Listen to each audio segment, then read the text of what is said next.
आज से कई साल पहले की बात है कि मेरे घर के सामने एक एहसन नाम का लड़का रहता था। मैं अपने घर की खिड़की से एहसन को देखा करती थी।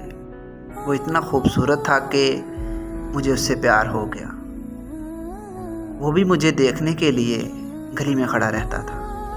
एक दिन उसने किसी बच्चे के हाथ अपना फ़ोन नंबर भेजा। फिर हम एक दूसरे से फ़ोन पर बातें करने लगे।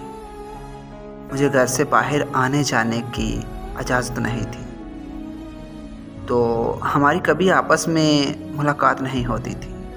हम एक दूसरे को दूर से देखकर ही खुश हो जाते थे। 2 साल बाद उसने मुझे बताया कि उसे ब्लड कैंसर हो गया है। ये सुनकर मैं बहुत रोई और उससे वादा किया कि मैं कभी उसका साथ नहीं छोड़ूंगी। लेकिन वक़्त के साथ साथ वो बदसूरत होने लगा। कैंसर की वजह से उसके सर के सारे बाल गिरने लगे, यहाँ तक कि मुझे उससे खौफ आने लगा। तो मैंने उससे बात करना बंद कर दी। फिर मेरी ज़िंदगी में सदीक नाम का एक लड़का आया। मैं सदीक से फ़ोन पर बात करने लगी। मैं सदीक की मोहब्बत में इस कदर मगन हो चुकी थी कि एहसन मेरे दिलो दिमाग से निकल चुका था। लेकिन मैं जब भी स्कूल जाती या वापस आती तो एहसन मुझे देखने के लिए गली में बैठा होता था, जबकि मैं दूसरी तरफ मुँह करके गुजर जाती थी। और फिर एक दिन एहसन इस दुनिया से चला गया।